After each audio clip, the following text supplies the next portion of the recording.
WWE is about to get a lot more expensive for fans in the United States, and has a lot of people asking why they would do this. Why?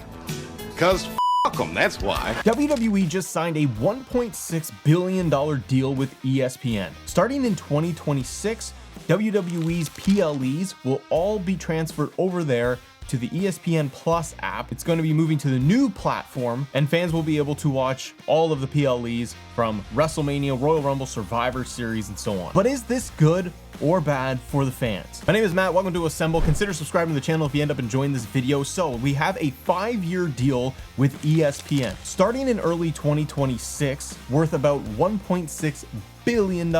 So in the United States, this will become the exclusive home for all of the WWE PLEs. And this is going to replace Peacock as the streaming platform in the United States. Now, as we go through this conversation here, just note, Matt here, hi, I'm in Canada. So in Canada, we get all of the content on Netflix. So we have Raw, SmackDown, NXT, the PLEs, Unreal, some, but not all the major back catalogs. So for example, they will do Monday Night Raw in the Attitude Era for like a year straight. We have those episodes of Raw. It's a mixed bag of the content, but all the major current shows, everything in Canada, it's on Netflix, except for Saturday night's main event that's still on cable. So the ESPN Plus app is launching August 21st, 2025, and they have the unlimited plan for that. That's going to cost $29.99 to include WWE, to include things like UFC. However, the pay-per-views for UFC are also purchased separately, each sold separately, ladies and gentlemen. But for other content that's included in the ESPN Plus app, you will have all the different versions of ESPN included. You'll have major sports, shows, talk shows, etc. All of the ESPN content on the unlimited plan for $30 a month, plus tax. And ESPN themselves have talked about how if you have things bundled already, like with Disney bundle in the United States and Hulu, that you would also have the ESPN app there and you'd be able to access it too. The details on that are a little unknown to me right now. What I found is that if you have Hulu plus live TV with Disney Plus and ESPN Plus, you have access to ESPN Plus and Disney Plus included in the price of the subscription. It gets very convoluted is kind of the point here of packages and tiers.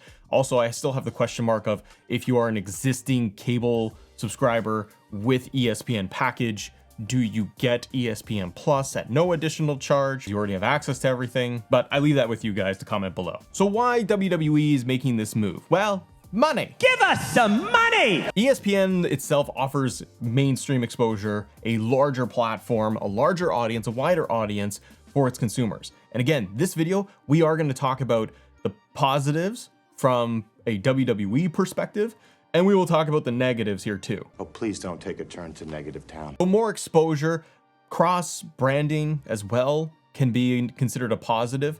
You're getting more people just exposed to WWE's product on a larger scale. In my opinion, you would get more cross promotion opportunities where we already see this from time to time, but you get WWE superstars being interviewed on ESPN, WWE talking about ESPN articles, the reviews of WWE shows, PLEs, and things like that. That already exists. I think now you would just get it pushed even harder into your face. That's what she said. So you would have things like CM Punk and Rhea Ripley getting interviewed by ESPN ahead of WrestleMania, for example. More cross-promotion opportunities between UFC, WWE, obviously, NBA, and so on, because it would all be under the umbrella of ESPN. Now, I do believe that UFC's ESPN deal is coming up soon. So from TKO's side, it would kind of make sense if they can get a deal, a future deal, where they have both WWE and UFC's product lumped in together with ESPN for streaming their product for all their major events. Just kind of like keep it clean and organized. Now, some of the benefits people could see from ESPN Plus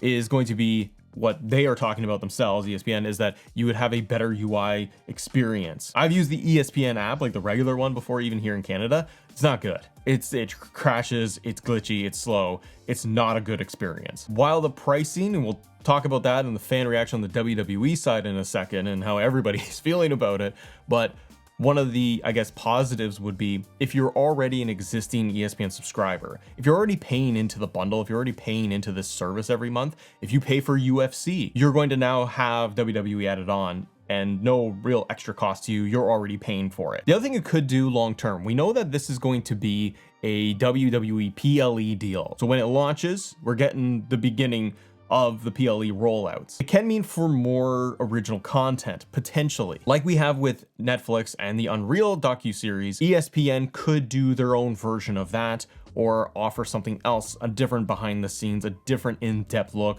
focusing on superstars, whatever it may be, but they could come up with their own versions of different content as this whole deal kind of keeps going. Because we see that already. If you look at the ESPN app in the US, you can see that there are other shows, there are talk shows, interview shows, etc., that go in depth around Major League Baseball, NBA, NHL, and so on.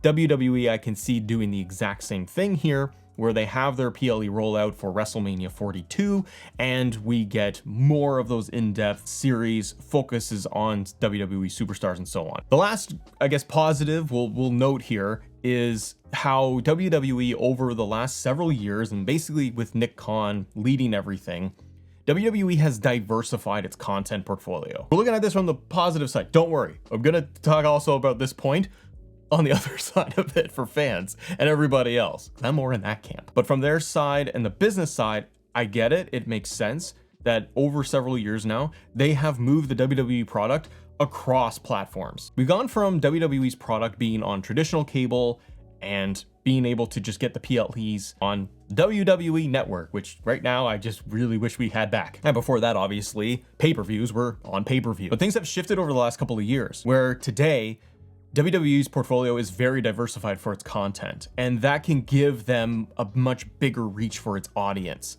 to be able to sample the product, and frankly, them to be able to make even more money.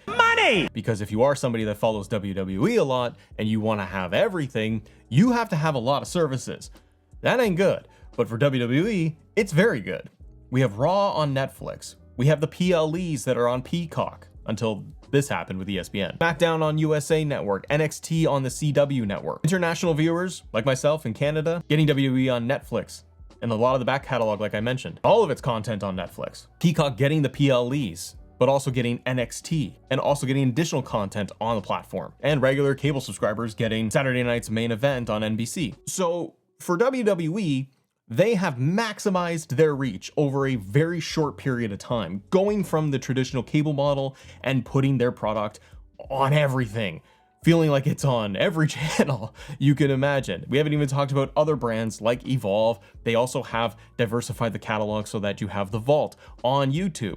We have the WCW Vault on YouTube as well. But it's not all rainbows and sunshine, ladies and gentlemen. There are some negatives here with this move and the direction WWE has been taking. The first one being the ESPN Plus deal and the impact to the US customers and the US fans going from Peacock to a new platform. No more $7.99 or $16.99 a month for people on Peacock. If you are just the WWE fan, you're not into UFC, you're not into any other sports, you want to be able to pay for this product and to consume it, be entertained, and enjoy it. Fans are going from a $5.99, $7.99, depending on the tier for Peacock. But you're going for $10 a month almost to $30 a month. Now, the other thing that this deal does, and what WWE has been doing, where we talked about how everything is on all these different platforms and services, and while from their side, WWE side, that has been a great idea to diversify the portfolio, on the fan side, the consumer side, it's really not. And even more so now with this deal, because it's just the PLEs for US fans on ESPN Plus, it's fragmenting the services, it's fragmenting the content for the consumer, where they have to have it on everything. People in the United States paying $30 a month for being a WWE fan just for the opportunity to watch the PLEs. Then you've got to have Raw and Netflix. Then which most people already have their Netflix subscriptions, but nowadays Netflix with, getting ad-free content, it's over $20 a month. At least in Canada it is. And we don't even know what's happening for the US fans, what's happening to NXT. But fans were used to watching on Peacock, the PLEs plus NXT, and some of the back catalog there. What happens to all of that? How is that any more of a good benefit for the consumer when they're getting less stuff for more money? Did that go the way you thought it was gonna go? Nope. You also run into just confusion for pricing for fans, I think. Do we know how? I don't know how. I don't know. You know how? Carla knows. Maybe somebody who's newer. A lot of us here are just established fans, and we're tech savvy and we understand where to go and find it all. But it's a lot of money, number one, to just stay up to date, to be a fan of the product. And two, if you are on the newer side, it might be a little bit difficult to navigate to say, well, you need this app for this show and this app for this show and this subscription for this show, and then you'll know what's going on every single month. And for those that cut the cable cord and they just stream their services and the shows they like, this is a lot. It's gonna cost the streaming customers over $50 a month, I would say, on average, if you wanted to just watch WWE. Of course, we have things like Netflix, you have HBO Max, but the streaming services in the catalog is a whole other conversation about how many subscriptions people have.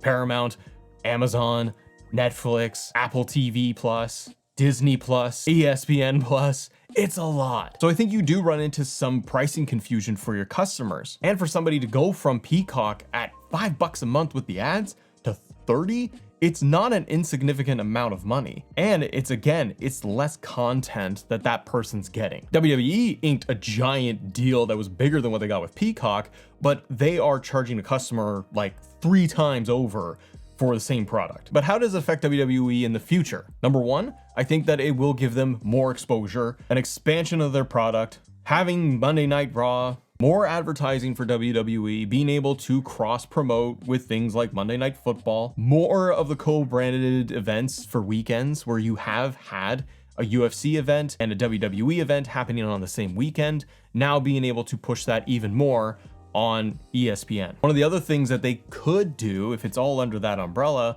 and their primary push is the ESPN model, they may move around the PLE schedule for fans. We might see a little bit of a shift in things to accommodate the overall calendar, the sports calendar, so that WWE is not running into other major events. But the fan reaction is a big deal. Many longtime fans are upset about the jump in price. Confusion in the pricing in the bundles. If I have Disney Plus with Hulu, do I get ESPN Plus? Do I not? And for just the wrestling fan and somebody who would not consume other sports, other types of content on the platform, they're looking at this just saying, it's gonna cost me $30 a month for the PLEs. I worry that you're pricing out the consumer. WWE wrestling has, for a very long time or through its history, has been affordable and appealing to the average consumer. It wasn't a luxury, and it feels more and more to me today that it's becoming that luxury to be a fan, to be a big fan. The ticket prices for shows are absolutely nuts. And whether it's WWE doing that, Ticketmaster, and the price and the inflation and all of it, regardless, prices cost way more. Wanting to stay up to date with the product is costing your fans and your core audience a lot of actual money every month. Not everybody's swimming in their bank accounts.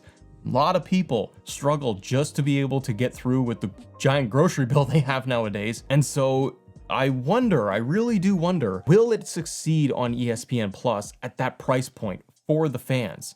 Will they see a huge influx? Will people just turn around and just get VPNs and they're just like, well, forget it. I'll just spend $10 for a VPN and I'll watch everything on Netflix in Canada with Matt here. Others will say that they already pay for UFC content, for example, and they already have their ESPN subscription and they think that this is a huge win because they're already paying for that service. But I think, just anecdotally, I think that bucket of fans is a much smaller amount than those that subscribe to Peacock for $10 a month, and they do that because they get NXT, back catalog stuff, and of course the PLEs every month. The days of the $9.99 from the WWE Network, they long gone. And on top of just the ESPN piece and it being $30 a month, I do also worry because we are in the era of streaming platforms and services where we see almost annually the prices for these subscription services continues to rise. Yeah, it may rise $1, $2, or $5, but things have crept up a lot. Netflix was a lot cheaper when it started out, and I understand they gotta make and produce the content and these shows and these giant budgets cost a lot of money, but it feels like it's tipped completely where we all stepped away from the cable services and the cable subscription because we thought we were gonna save some money by just getting a few of the streaming services, and it feels like it's completely flipped back the other way. But now everything is diversified all over the place. So are you paying $29.99 for WWE content on ESPN Plus when it launches? I'd love to know your thoughts. Comment below, please, what you think of this entire deal. And if you guys want to talk more WWE topics, please click this video right here and have yourself a great day. See ya.